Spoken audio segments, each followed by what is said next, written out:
네, 안녕하세요. 포용TV 용선입니다. 오랜만에 인사를 드리네요. 오늘 저의 영상을 처음 접하시는 분들도 계실 수 있으니까 간단히 저에 대해서 설명을 드리자면은, 저는 18년째 척추 수술 후 증후군, 섬유근육통, 요추 전이, 척추관 협착증, 신경병증성 통증 등 이 극심한 통증을 유발하는 질병들로 이 법에서 정한 최대치의 마약성 진통제를 먹으며 버텨온 환자입니다. 이런 제가 산 송장에서 1년도 안 되는 사이에 사랑을 하고 사랑을 받으면서 사람답게 살아갈 수 있게 된 이야기를 들려드리려고 합니다. 작년을 기준으로 17년의 세월을 어떻게 다 설명드릴 수는 없지만 최대한 간단하게 요약을 해보겠습니다. 2006년에 교통사고를 당하고, 처음에는 허리디스크라고 하는 추간판 탈출증으로 저의 질병이 시작되었어요. 그러다가 두 번의 재발이 있었고 수술을 총 3회 받아서 현재는 척추에 인공뼈와 나사못이 박혀 있습니다. 첫 수술을 받을 때 이미 신경 손상이 있어가지고 수술 후에 6개월이 지나서 근전도 검사를 받았는데 그때도 이상 소견이 있었어요. 이 대부분의 척추 환자가 저처럼 되지는 않아요. 수술을 받고 아주 건강한 상태로 회복되는 분들도 많이 계세요. 그러나 저 같은 경우에는 신경차단술이라고 하는 것들을 받아도 아주 일시적이거나 아예 아무 효과가 없거나, 그래서 통증이 나아지거나 몸이 회복되질 않더라고요. 오래 아파온 저도 이제 낫고 싶어가지고 공부를 많이 했지만, 신경은 정말 미지의 영역 같아요. 처음에는 허리 통증, 엉덩이 통증, 양쪽 다리 저리고 이런 통증, 이거 아픈 그게 다였거든요. 물론 이것도 충분히 더할 나위 없이 그 당시에는 고통스러웠어요. 그러나 어느새 마치 전신에 암이 퍼지는 것처럼 이 통증 부위가 넓어지기 시작하더니 이게 전신으로 다 퍼져버렸고, 마약성 진통제를 써도 미쳐버리겠고 스스로 목숨을 끊을 통증들이 이어지기 시작했습니다. 이 대학병원에서는 마약성 진통제 용량을 올리기가 굉장히 어려워요. 저는 어떻게든 용량을 올리지 않고 버텨보려고 애를 썼는데 도저히 막을 수가 없었습니다. 처음 마약성 진통제를 복용할 때만 해도 최대 용량은 어디까지 있는지, 그걸 먹는 사람이 있기는 한지, 내가 그럴 일은 어차피 절대 없겠다 생각할 만큼 터무니없이 높은 용량까지 있다는 걸 알았어요. 근데 처음에 먹은 5짜리 마약성 진통제도 수술 받은 후에 통증처럼 극심한 통증에 처방이 되는 약인데 그 용량의 몇 배, 수십 배를 쓸 일이 뭐가 있으며, 그 정도면은 사람은 살 수가 없고 1년? 아니 한 달? 며칠도 버티지 못할 고통이겠구나 하고 생각을 했던 것 같아요. 근데 그런 일이 저에게 일어났고, 그래서 생지옥 속에서 살았습니다. 예, 통증이 점점 심해지고 약의 용량은 점점 올라가고 그때마다 한계를 느끼면서 좌절하고 삶을 포기하려고 했어요. 그러나 좌절이나 죽음의 위기마다 저를 구해주는 상황이나 사람들이 있었고, 그렇게 17년을 버틸 수 있었어요. 그렇게 약이 최대 용량에 이르고 시간이 흘러 정말 가장 마지막에 이르렀다 느꼈을 때가 있었어요. 저는 물론 어머니를 사랑하고 누나도 사랑하고 친구들, 동생들, 형, 누나들, 고마운 사람들이 많았고 죽으려 할 때마다 그 사람들을 떠올리면서 그 사람들의 도움으로 버티고 위기를 넘겼는데, 정말 죄송하게도 세상에 누구를 떠올리고 제 마음을 설득해 보아도 더 이상 살고 싶지 않는 때가 오더라고요. 극심한 신체 질병과 정신적 질병을 모두 겪어보니까, 신체의 극심한 통증으로는 죽고 싶다, 죽여달라 면은, 정신적으로는 더 이상 살 이유가 없고 살고 싶지 않다라고 느끼는 것을 둘 다 경험을 했어요. 하나님께서 지금 당장 몸을 고쳐주신다 해도 세상에 그 누구를 이제 보내셔도 더 못하겠고, 어떤 마음도 무의미하게 이렇게 다 내려놓게 됐어요. 여러 번의 죽을 고비를 넘겼어도 그렇게 모든 것이 무의미하고 체념한 거는 그때뿐이었어요. 그날에 친한 동생이 저를 걱정해가지고 놀러 왔어요. 그 동생과 마지막 시간을 보내고, 제가 이제 티를 안 내고 멀쩡해 보이면 그 동생이 이제 안심하고 돌아갈 것 같았거든요. 그래서 그 동생을 돌려보낸 뒤에 저는 스스로를 내려놓기로 이제 마음을 먹고 있었어요. 그런데 그날 노래를 부르는 그 방송에 이 사람이 우연히 들어왔어요. 원래 이제 그 앱을 쓰지 않는 사람이었고, 그 시간에 우연히 저의 방송에 잘못 들어오지 않았으면 평생 만나지 못했을 사람이에요. 그 이제 축구 선수 손흥민의 그 중계 경기를 무료로 들을 방법이 있나 해서 우연히 찾다가 앱을 잘못 깔았던 건데, 그게 아니면 이 사람은 이 앱을 이제 지우고 저와 만날 일이 전혀 없었겠죠. 우연히 잘못 들어왔다 해도 그냥 나가면 됐을 텐데, 저의 목소리를 듣고 이 사람이 나가지 않았고 뭔가에 이끌리듯이 대화를 하게 됐어요. 그 누구도 나의 마음을 되돌릴 수 없을 거라고, 하나님께서도 이젠 못하신다고 장담을 했건만, 대체 이 사람이 뭐길래 내가 오늘 죽으려는 그 마음도 잊어버린 채로 내가 대화를 하고 있을까. 그때 당시에는 이런 생각도 못한 채로 이 사람과 홀린 듯 대화를 하고 있었어요. 제가 다시 들어보니까 그때 녹음된 게 있는데, 아, 내가 되게 설레고 있고 좋아하고 웃고 있구나, 뭐 다 내려놓은 사람이 이럴 수 있나 싶었어요. 참고로 저는 그 일명 여미새는 아닙니다. 저는 그래도 자기 객관화가 좀 되어 있다고 생각을 하는 사람인데, 저의 상태가 누군가와 결혼은커녕 이런 건강 상태로 이 나이에 직업도 없고 부모님이 잘 살아서 경제적으로 막 지원을 해줄 수 있는 것도 아니어서, 저 같은 사람은 남의 집 귀한 딸 감히 만날 생각도 하면 안 되고 그렇게 다짐하고 살고 있었거든요. 저는 이 사람에게 호감이 가도 감히 욕심낼 엄두는 못 냈는데, 지금의 여자친구가 먼저 다가와줬어요.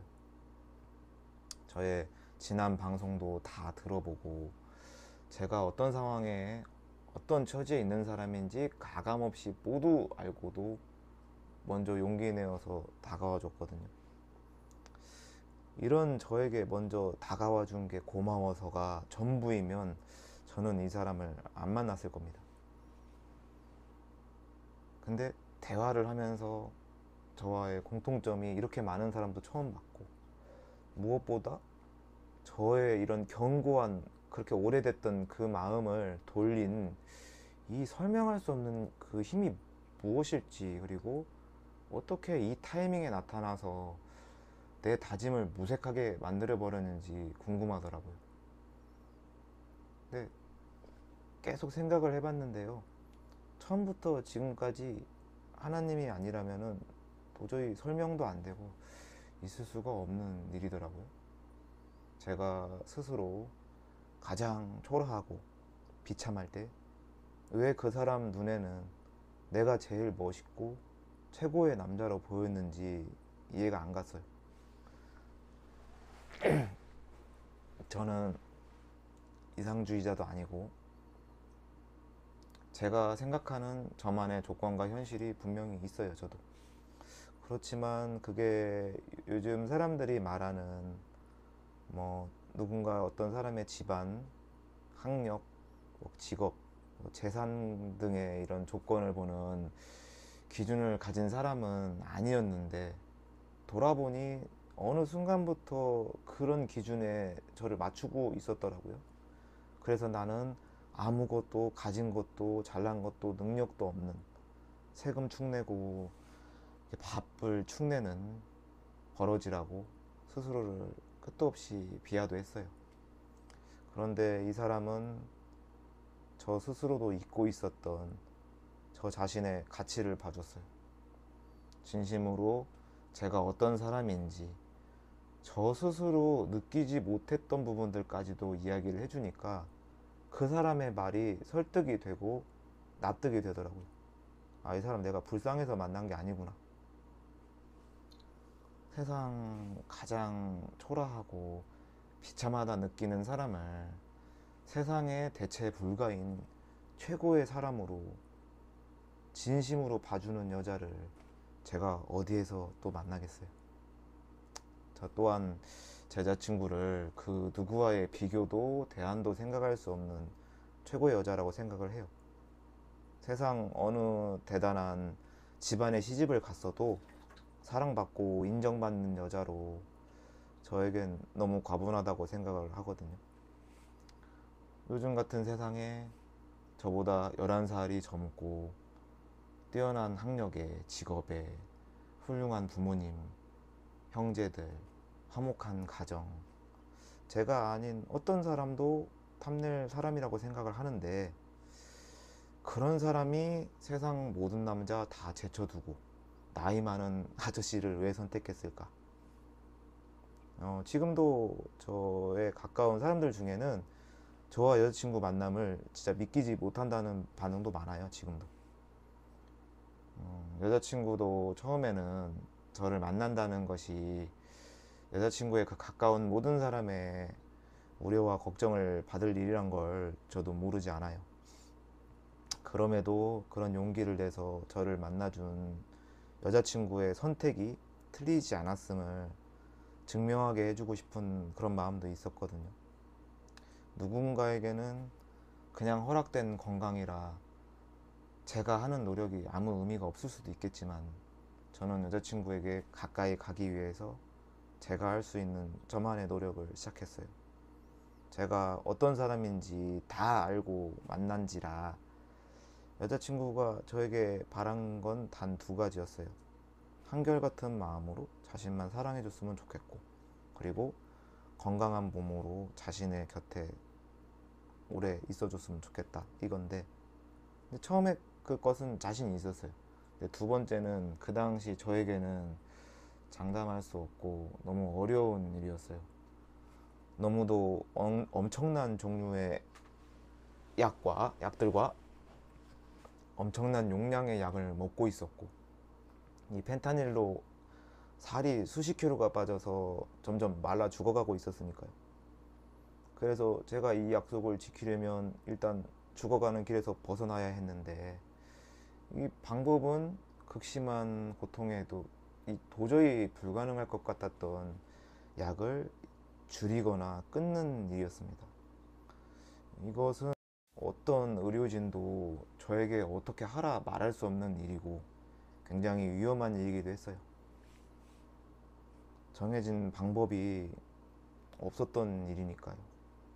그 당시 뭘 먹질 못했던 제가 이제 첫 만남의 여자친구에게 식사도 사주질 못했어요. 이제 제가 배고픈 것도 모르고 이제 막 그런 고통스럽고 이렇다 보니까 여자친구를 밥을 먹일 생각도 못 하기도 했지만 어차피 제가 먹을 수 있는 또 상황도 아니기도 했고 그래도 여자친구라도 밥을 제가 사줬어야 됐는데 그러질 못해가지고 또 얘기하고 막 정신없이 빠져서 하느라 또 놓친 것도 있긴 하거든요. 근데 그때 그 자몽에이드 한 잔 사주고 굶긴 일이 두고두고 지금까지도 그랬고 앞으로도 계속 미안할 것 같더라고요. 이 한창 젊고 배가 고플 나이인데 얼마나 배가 고플지 미안하고 마음이 아팠어요. 누군가에겐 당연히 허락되는 일인데 그저 여자친구와 함께 끼니 때 밥 같이 먹고 졸릴 때 잠잘 때 함께 잠을 잘 수만 있으면 더 바랄 게 없다고 생각을 했었어요. 제가 이것을 빨리 해내야 여자친구랑 식사를 할 텐데 제가 먹지 못하면은 여자친구도 안 먹는다고 굶고는 했어요. 이러다가 여자친구 건강도 해칠까 싶어서 설득도 많이 하고 먹어야 된다고. 어떨 때는 여자친구 밥을 먹이기 위해서 괜찮다고 하면서 함께 억지로 먹다가 제가 막 큰 고통을 받고 여자친구는 그 모습을 보면서 너무 미안해하고 막 그래서 제가 너무 몹쓸 짓을 한다고 자책도 많이 했어요. 그런데 여자친구와 시작할 때 저는 모든 이런 상황들을 예상을 했고 이제 와서 무책임하고 비겁하게 그만둘 수 없었어요. 지금은 이렇지만 내가 반드시 해내가지고 지금의 슬픔과 고통이 무색하게 세상에서 가장 사랑받고 행복한 여자로 만들어주겠다 다짐하고 또 다짐했어요. 이 여자는 저의 사회적 지위나 경제적 성취로 행복할 여자가 아니니까 처음 바람처럼 그 약속은 꼭 지킬 것이라는 다짐으로 죽음의 고통과 싸웠습니다. 약을 줄이니까 기존의 통증에 온몸에 막 불에 타고 송곳으로 찔러대는 고통이 시작을 되니까 그 고통이 너무 커서 저의 그 강한 다짐이 하찮게 느껴질 정도로 정말 여자친구에게 막 사죄하면서 나 좀 봐줘라, 나 포기하고 싶다, 나 좀 떠나달라, 그런 마음이 막 솟는 거예요. 그게 너무 부끄럽고 창피하고 비참하고 막 그랬던 것 같아요. 그런 마음을 살짝 비치는 정도만으로도 여자친구는 심장에 구멍이라도 난 듯이 정말 숨도 잘 못 쉬면서 그런 큰 고통을 받더라고요. 그런 여자친구를 보면서 돌아설 길이 없다고, 해내지 못하면 나는 당연히 죽고 여자친구도 죽는다, 나는 죽어도 되는데 이 사람은 안 된다. 그래서 정말 미친놈처럼 고통하고 싸웠던 것 같아요.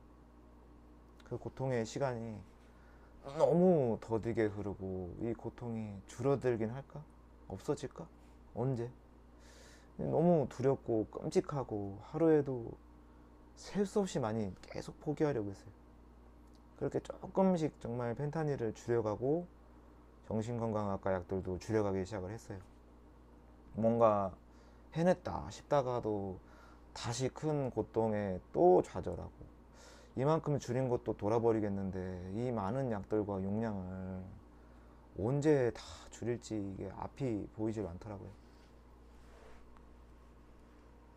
그렇지만 저를 힘이 나게 하는 것이 어떤 대단한 게 아니었어요. 약을 줄이면서 편을 상대적으로 잘 보게 됐고 여자친구와 며칠에 한 번 식사를 하던 것을 점심 때 밥 먹는 거 당연하잖아요. 아침은 굶는 분들 많아도. 근데 그 점심시간에 같이 함께 식사한다는 것이 뭐라고. 근데 저희한테는 그게 기적 같은 일이었거든요. 그 여자친구가 제가 탈도 없이 고통도 없이 그런 식사를 하는 그 모습을 보면서 너무 기뻐하고, 그리고 저는 또 제 여자친구의 입에 그 밥이 넘어가는 것을 웃으면서 기분 좋게 그렇게 밥을 먹는 것을 보면은 그게 너무 행복하고 감사해서 저를 더욱 강하게 만들고 계속해서 도전할 수 있는 힘을 줬어요. 그렇게 저는 펜타닐과 정신건강학과 약을 지금 모두 끊게 되었고, 지금은 10년 넘게 못 잤던 잠을 조금씩 자면서 전하고는 비교도 안 되게 사람답게 살고 있고 여자친구도 너무 행복해하고 있어요. 제가 이 영상을 오늘 촬영을 하는 이유가 요즘 20대 분들, 30대 많은 분들이 결혼은 고사하고 연애도 하지 않으려고 하는 분들이 정말 많아졌다는 걸 알게 됐어요. 여러 많은 이유들이 있겠지만은 그 중에서 또 이제 온라인에서 남성분들과 여성분들이 서로를 미워하고 혐오하는 그런 분위기와 그로 인해서 서로 간의 그런 신뢰가 정말 많이 사라진 것도 큰 이유라는 생각이 들었거든요. 기초생활수급자인 저와 번듯한 직업이 있는 여자친구의 만남이 현실적이지 못하다 생각하실 수 있고, 예, 저도 공감을 하거든요. 저도 말도 안 되는 일이라고 생각을 했으니까요. 그렇지만 여자친구는 이 저의 생각하는 관점을 바꿔줬어요. 왜냐면 저는 제가 아무것도 아니고 정말 아무 능력도 없고 그런 사람이라고 생각을 했는데 그게 아니라는 거를 많이 일깨워 줬거든요. 저는 예를 들어서 술, 담배, 도박, 뭐 사치 그 어떤 것도 하지 않아요. 그리고 이제 기초생활수급비가 정말 적은 돈이지만은 저는 이 돈으로도 소비를 잘 하면서 식사를 잘 챙기고 가끔은 누군가를 대접도 하면서 아주 적은 금액이지만 저축도 꾸준히 제가 할 수 있는 사람이거든요. 이게 여자친구는 그런 면들을 다 파악을 해주더라고요. 아, 제가 이런 사람이라고. 그거를 대단하다고 얘기를 해줘요. 진심으로. 이제 여자친구가 잃은 것과 그 사람이 가진 것들은 온전히 그 사람 것이고 저는 여자친구의 경제적 도움을 전혀 바라지 않거든요. 오히려 제가 안 먹고 안 쓰면서 생기는 그게 10,000원이 됐든 50,000원이 됐든 그 자그만 여윳돈이라도 저는 여자친구를 위해서 쓰고 싶고 그러고 있습니다. 예전에 우리 어머니 세대가 그런 것처럼 제가 전업주부를 할 수도 있고 그럴 능력도 현실적으로 충분히 가지고 있습니다. 그런 것에 제가 남자라는 이유로 전혀 자존심이 상하지 않고 또 여자친구가 그럴 사람도 아니지만 집안일이나 미래에 만약에 여자친구랑 결혼을 해서 아이를 양육하게 된다고 했을 때 전혀 도움을 주지 않아도 아무런 불만도 없고 제가 혼자 다 해도 저는 좋아요. 괜찮아요. 제가 먹고 쓰는 것은 제가 제 힘으로 가능하면서도 저를 살리고 저에게 행복을 준 여자친구를 위해서 정말 평생을 노예로 살아가도 괜찮다 생각을 하기 때문에 그저 이 사람만 제 곁에 있어주면 저는 더 바랄 게 없어요. 미래의 여자친구의 수입은 온전히 그 사람과 아이들을 위해서 써도 저는 좋고 저는 70만 원도 안 되는 돈 가지고도 저 혼자 사는데 전혀 지장이 없고 저의 능력으로 살림도 충분히 할 수 있는 그런 계산도 다 가지고 있습니다. 그래서 앞으로 함께 하면서 겪는 모든 일들에 좋은 일만 있을 수 없는 거를 너무 잘 알고 있고 제가 이 사람 곁에 저의 존재만으로 힘이 되는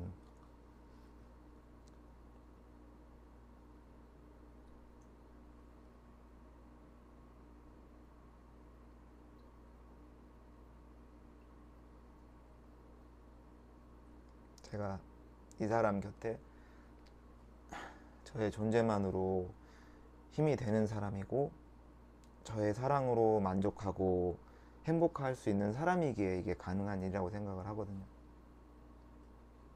저에게 많은 깨달음을 주고 가르침을 줘서 제가 계속 성장하고 지금도 끊임없이 통증이 와도 계속 견디고 이겨낼 수 있게 만들어주는 이 사람만 있다면 못할 게 없다고 생각을 해요. 지금까지 살면서 산전수전 다 겪었지만 세상 무슨 일을 해도 제가 이 고통에서 약을 줄이고 끊는 것보다 힘든 일은 없었어요. 앞으로도 그럴 것 같고 그런 저에게 이를 뛰어넘을 딱 하나의 고통이라면은 이 사람의 부재밖에 없어요. 그것만 아니면 제가 지옥 같은 끔찍한 고통을 버티면서 약을 줄이고 끊는 것보다 더 힘든 일이 없기에 처음에 이 사람을 위해 살다 죽겠다는 마음을 잊지 않고 끊임없이 상기하면서 살아가려고 합니다. 저의 상황은 뭐 매우 이례적이고 뭐 특이하다는 것은 저도 잘 알고 있어요. 모두가 뭐 저처럼 해야 한다는 것도 아니고 제가 옳다는 것도 아닙니다.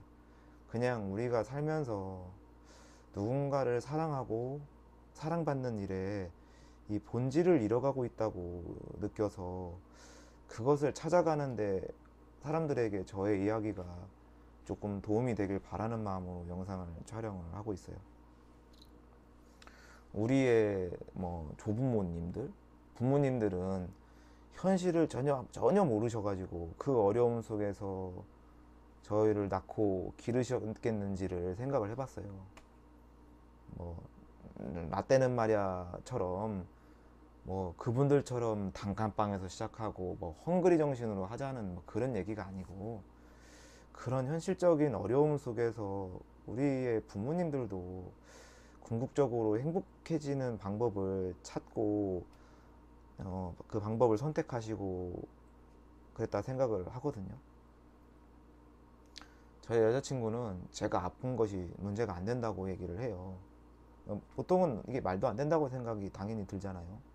근데 이 사람이 저를 만날 당시에는 제가 돈이 많을 수도 있고 건강할 수도 있죠. 근데 살다가 제가 갑자기 사기를 당하고 빚을 질 수도 있고 건강이 나빠지고 뭐 사고를 당할 수도 있으니까, 그러니까 우리가 지금 당장에 그 눈앞에 보이는 그 조건을 재고 따지는 일이 무의미하다고 생각을 하는 것 같아요. 여자친구가 저에게 본인이 살다가 아프면 어쩔 거냐고 물었을 때, 여자친구가 살다가 이제 아플 수도 있는 거니까 그거를 어쩔 거냐고 물었을 때, 제가 나오는 바로 그 대답에서 저도 깨닫게 되더라고요. 제가 평생을 여자친구 대소변을 받고 내가 밥을 떠먹여야 한다고 해도 제가 그럴 수 있는 사람이라는 걸 저도 알고 있어서, 저는 이미 아픈 몸으로도 오랜 기간 그것을 직접 해봤고 목숨도 걸고 추운 겨울에서 막 이런 몸으로 몸이 얼어가는데도 목숨 걸고 막 그런 일도 해봤거든요. 간병도 해보고. 근데 누구보다 사랑하는 이 여자를 위해서는 뭐 더더욱 할 수 있다고 생각을 하죠. 세상에는 정말 좋은 분들이 많아요. 그렇지만 그런 인연을 금방 쉽게 누구나 한 번에 만날 수 있는 건 아니니까, 그래서 두려운 것 같아요. 그래도 저는 용기를 내야 한다고 생각을 합니다. 저도 어릴 때는 큰 외로움을 몰랐고 지금 만날 수 있는 친구들이나 동생들, 뭐 지인들만 보고 살아도 아무 문제가 없을 거라고 생각을 했어요. 그런데 우리가 살면서 입맛이 변하는 것처럼 달라질 수가 있다는 게 문제더라고요. 저는 어릴 때 예를 들어서 나무를 너무 싫어했어요. 먹으면 구토를 할 정도였는데 지금은 그 물컹물컹하고 싫었던 그 가지나무를 너무 좋아해요.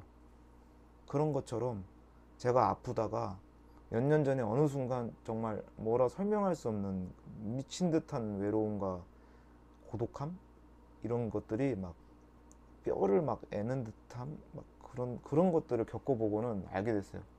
아, 인간은 절대로 혼자 살 수가 없구나. 이건 내 착각이었구나.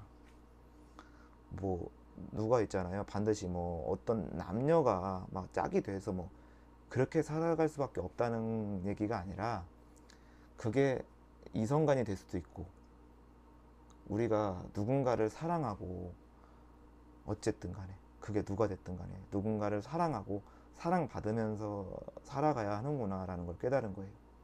그것이 이제 뭐 부모님이 될 수도 있고 형제가 될 수도 있고 친구일 수도 있어요. 근데 핏줄이라고 너무 뭐 잘 맞고 서로 배려하고 맞춰가며 막 살아야겠다는 뭐 그런 게 어려운 게 사실인 것 같아요. 오히려 피 한 방울 안 섞인 남이더라도 나하고 생각도 너무 비슷하고 가치관도 입맛도 잘 맞고, 근데 그런 사람이 나를 너무 사랑하면서 내가 없으면 안 되고 대화도 잘 통하고 그런 사람이라면 핏줄이 아니어도 남인데 오히려 최고의 짝이 될 수 있는 것 같아요. 저는 제가 하고 있는 사랑과 받고 있는 그 사랑을 다른 분들도 느껴보셨으면 좋겠다는 간절한 바람을 가지고 있거든요. 사랑도 다 같은 게 아니더라고요.